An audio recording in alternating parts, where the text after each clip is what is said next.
د افغانستان اسلامي امارت د بهرنیو چارو وزیر مولوي امیر خان متقي او د ترکمنستان د بهرنیو چارو وزیر رشید مرادوف او ورسره پلاو د افغانستان او ترکمنستان ګډې پولې ته څیرمه د افغانستان په خاوره کې د ټاپي نلیکې د رغونې د چارو لیدنه وکړه.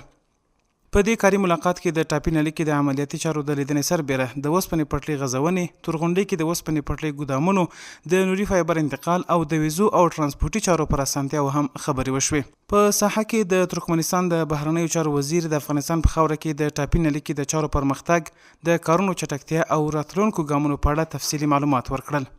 دواړو لوري هوکړه وکړه چې د ټاپي پروژې د چارو چټکتیا، د اوسپنې پټلۍ پراختیا، برېښنا، ترانسپورتي اسانتیاو او د ویزې د ورکړې د بهیر ساده کولو